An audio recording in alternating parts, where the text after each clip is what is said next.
Well, the Dáil is back, and of course things can never quite go simply. For God's sake, you're making a mockery of democracy here. As you can hear, outside there are protests, particularly relating to the Occupied Territories Bill. Inside, the plan was to elect a Taoiseach, and Micheál Martin should be elected as Taoiseach today by this combined new government of Fine Gael, Fianna Fáil and the Independents. He gets nominated in the Dáil, then heads up to Áras an Uachtaráin, where Michael D. Higgins will give him his seal of office. But inside the Dáil, things got pretty heated before we even got into the business of electing a Taoiseach. It was suspended a number of times amid rows over speaking time, amid rows over the Dáil adjourning for 2 weeks and not coming back to do any more business until February the 5th. Verona Murphy really struggling in her first full day as Ceann Comhairle to keep a handle on the chamber, where people were going after the regional independent group, saying it's ridiculous they want to have opposition speaking time while being in government. This is a test of you, Ceann Comhairle. I'm so sorry you're failing. I'm going to give you one opportunity, I will have to suspend the House. So things are meant to resume behind me in the Dáil in a couple of minutes. The last time they resumed, it lasted 1 minute and 56 seconds before it had to be suspended again because of another row. So,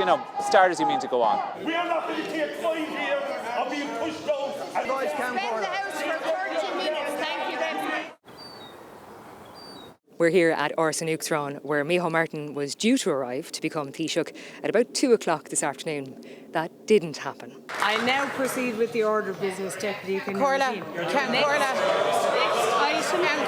We've had shouting matches in the Dáil, multiple suspensions and plenty of chaotic scenes. We've been here at the Áras twiddling our thumbs and, like most people, refreshing Oireachtas TV awaiting the outcome. The Dáil has now been suspended until tomorrow. Outrageous! Deputy Martin will show Outrageous! he will be a Taoiseach of substance. Tomorrow morning.